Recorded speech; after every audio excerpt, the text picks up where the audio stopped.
Bonjour à tous et merci de nous suivre sur RTI2, la chaîne la plus proche de vous à la une de l'actualité.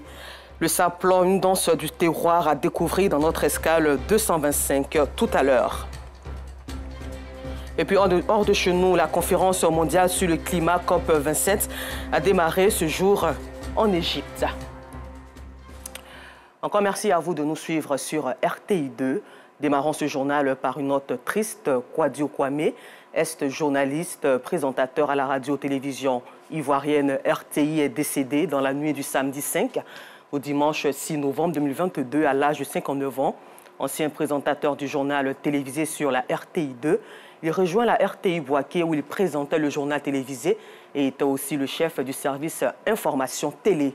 Il cumule près de 33 ans de service et est marié et père de 6 enfants. Toutes nos sincères condoléances à la famille éplorée et au grand groupe RTI. Nous le disions en titre, le Zaouli, masque et danse du peuple gouro est reconnu mondialement, mais de plus en plus aux différentes cérémonies, l'on est attiré par la présence d'un autre masque qui l'accompagne et qui émerveille. Tout petit, sous forme d'un animal, il se nomme le Saplan, avec Théodore Zouzou, Kader Bachil, Seydou Ouattara et Clément Boko. Pour notre rubrique Escale 225, allons dans la région de la Maraoué pour découvrir le Saplan. Tibeita, village érigé il y a peu en sous-préfecture, est situé sur l'axe Boiflé-Manfla.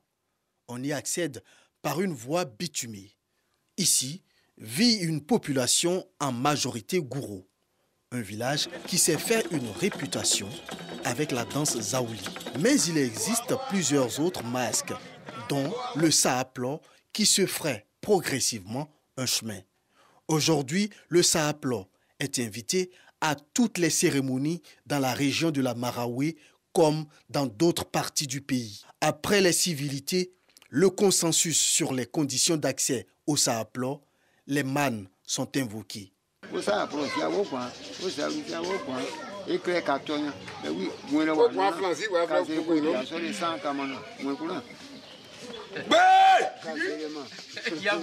La beauté des derniers rayons du soleil qui part à sa couchette apporte une belle coloration aux scènes de ménage. Les tout petits, dans l'insouciance, passent les derniers instants des jeux. C'est dans cette ambiance des 18 heures passées qu'arrivent les jeunes gens en leurs mains, un baril et une planche. Du matériel qui va servir à la danse. Pendant ce temps, un groupe de jeunes, fredonnant une chanson, court vers la forêt sacrée, où seuls les initiés y ont accès. Les doyens, les chefs de quartier, ils ont initié, ont donné leur bénédiction dans la forêt. Après tout ça, là, quand ils devaient sortir maintenant pour montrer ceux qui sont capables, il y a eu 3e initiation. Les vieux de près de 96 ans, 100 ans, ils ont été initiés. Mais cette fois-ci, c'était la nuit. Et ils sont restés dans la forêt près de 3 jours. Et maintenant, là, ils sont initiés. Donc, ils peuvent danser le sapro sans problème. Quelques minutes plus tard, des membres de ce groupe refont leur apparition. Le torse nu pour certains, ils se déchaussent et prennent la route du lieu apprêté pour la danse. Ce sont les percussionnistes. Ils détiennent eux aussi un pouvoir mystique. C'est nous qui sortons d'abord avant le mas. On vient voir si le terrain n'est pas miné, si le terrain est propre, avant que le mas ne sorte. C'est par rapport à un rituel qu'on sait que le terrain est miné ou pas. Nous pouvons danser, donc on attend maintenant la sortie du mas. Le son du tam-tam retentit, puis une sentinelle vêtue d'un tissu à base d'écorce, paré de coquilles d'escargots, de palmes, de crânes d'animaux et peint au charbon de bois, à son tour, inspecte les lieux.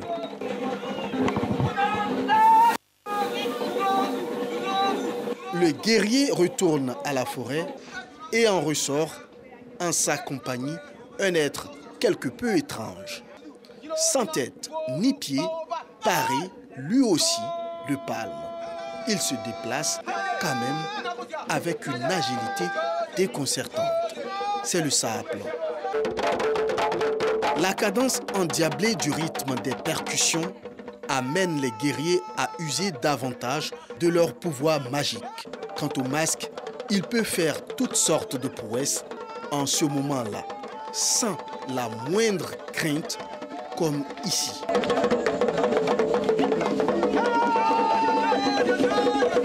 Une prestation qui ne peut être produite par tout le monde. Seuls les dépositaires du secret de la forêt sacrée. Saplo, c'est une natte gourou. Donc c'est dans ça qu'on danse.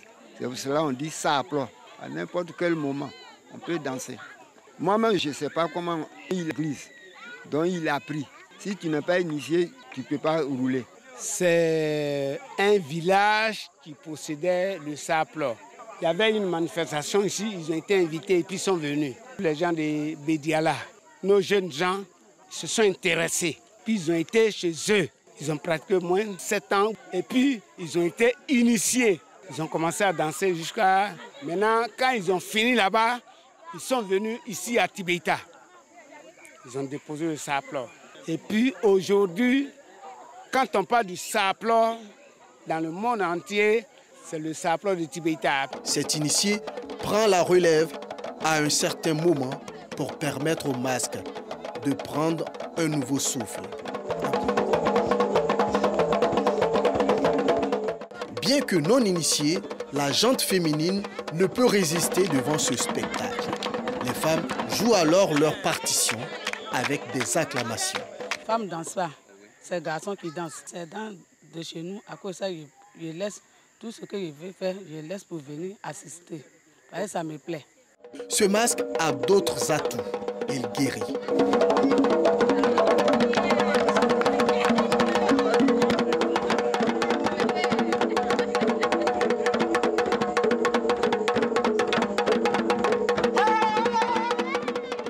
Il est également artisan de paix entre fils et filles du village, voire même au-delà. On est ensemble, ça envoie la paix, beaucoup même la paix. C'est pour cela que nous, les vieux sont dedans, pour les donner des conseils. Après nous, c'est eux qui doivent nous remplacer, donc ça nous porte beaucoup de joie. Comme confirmation de ces dires, 2 fils du village qui ne se parlaient pas il y a un peu plus de 5 ans se voient, comme par enchantement, se faire des accolades. À cause de forêt, bon, ça fait 5 ans qu'on ne se parle pas. Aujourd'hui, Dieu merci, grâce à Saplo, tellement qu'on est content, on s'est salué. Quand le Saplo sort, si tu étais fâché même avec quelqu'un, quand vous venez, où ils sont en train de danser, tu laisses tomber. C'est un truc ici. Avec le Saplo, il faut pardonner à celui qui t'a offensé. C'est pourquoi je suis venu me réconcilier avec mon frère. Conscient de tout ce que cette danse peut rapporter en termes de développement pour Tibéita, une organisation s'est mise en place. Nous avons créé une fédération des Aouliers des danses assimilées. Donc cela, toute manifestation aujourd'hui en Côte d'Ivoire, le Sapro est invité. Même nous-mêmes, quand le Zaouli sort, nous partons avec le Sapro. Nous sommes tombés d'accord pour envoyer le nom du Sapro à la mairie de Boisflé, au conseil régional, eux à leur tour qui sont en train de faire la promotion du Sapro aujourd'hui. Pour appeler Sapro aujourd'hui, pour fixer la date, c'est 15 000. Tu finis, tu leur donnes leur 150 000 comme cachet. Mais c'est toi qui envoies le camion de transport, c'est toi qui payes ça.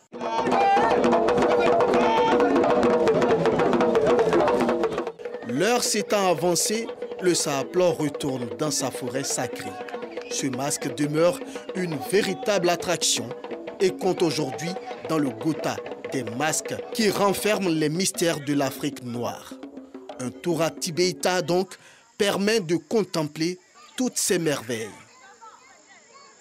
Vive donc la culture ivoirienne autour de la paix et la cohésion sociale. Retour à Abidjan dans la commune de Yopougon au lendemain de l'assassinat d'un chauffeur de taxi communal par un corps habillant civil. La circulation était paralysée pour cause le mouvement d'humeur des transporteurs qui se traduit par un arrêt de travail collectif en vue de témoigner leur solidarité à la victime. Le constat de Yacouba Koulibaly sur le terrain. Yopougon, carrefour Jean-Paul II. C'est un corps sans vie couché au bord de ce taxi communal que nous avons retrouvé en cette nuit du vendredi 4 novembre. Ce conducteur de taxi communal du nom de Fofana Karamoko, selon les témoins, aurait été atteint mortellement par balle à la suite d'une altercation entre un agent des forces de l'ordre et lui. Le chauffeur est mort à 18h40. parce que le monsieur il est quitté, il y a un parking derrière ici, il avait déjà tiré là-bas. On a un chauffeur qui s'appelle Blanc Noël, le gars l'a coigné par derrière. Quand le gars l'a coigné par derrière, le chauffeur dit il va descendre pour voir ça. Entend le monsieur dans la voiture, il dit mais pourquoi tu n'es pas bougé? Le monsieur tire sur lui. Maintenant mon chauffeur vient me dire qu'il vient de dire que je suis mort, il m'a eu. Il commence à tirer en l'air. Quand la population maintenant sortit contre lui, il va trouver un gars dans son magasin, il va tirer sur le monsieur, il vient trouver que la balle est finie. Le gendarme maintenant en question qui vient de l'attraper, il dit au gendarme, il dit qu'est-ce qu'il a fait? Le gendarme le pose la question, il dit tu ne sais pas ce que tu as fait? Voilà comment les gendarmes l'ont pris, l'ont embarqué.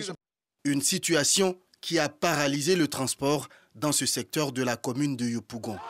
Ses collègues conducteurs réclament justice.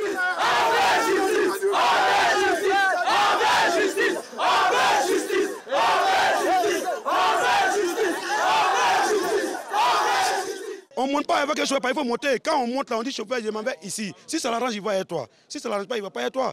Quand on regarde l'état de Côte d'Ivoire, on regarde au-delà, c'est que le service qui est chauffeur de Orororna à l'état de Côte d'Ivoire et les transporteurs, c'est Dieu seul qui est témoin. Il faut que cette fois-ci, l'État prenne sa responsabilité. Nous voulons ici remercier le commandant de l'escadron, Touré Alain, et ses hommes et la police qui ont mis la main sur ce dernier. Et actuellement, il est dans la main de la gendarmerie. Et nous tenons à dire que nous voulions que vraiment, une fois cette enquête-là soit publiée et que le monde du transport sache, enfin que nous sachions que aussi la loi nous protège, nous aussi. Âgé d'une trentaine d'années, la victime était mariée et père de 2 enfants.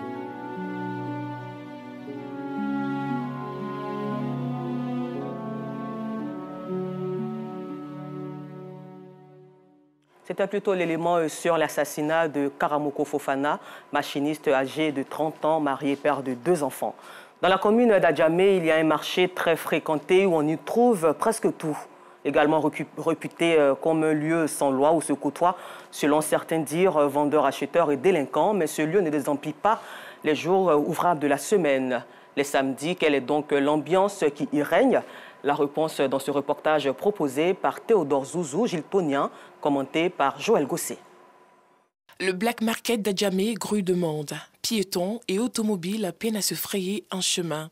La raison nous semble samedi et ces vendeurs installés sur le trottoir sont déjà à la tâche. Venez voir, venez voir, venez voir. Commerçant de chaussures depuis près de 2 décennies, il avoue faire de bonnes affaires les samedis. Le samedi seulement ça marche. Il y a le monde, ça bouge. On gagne même 60 000, 100 000, voilà. C'est le cas pour cette vendeuse de riz. On peut dire les samedis, ça donne. Du lundi au vendredi, ça donne, mais pas trop. Mais on se défend un peu. Les lundis, on peut gagner 30 000, 20 000, 25 000. Ça dépend quoi. Les samedis, on peut gagner 50 000, 55 000. Quant à ce vendeur de garba, l'attiqué au poisson-thon, tous les jours sont semblables à cause du rendement qui est le même. Le marché, là, c'est le temps. Il y a des temps, là, même si c'est samedi ou bien dimanche, ça ne marche pas. Il y a des autres, là, même si c'est pas samedi ou bien c'est pas dimanche, ça marche. Bon, actuellement, là, c'est un peu dur, hein. Les marchés un peu lents.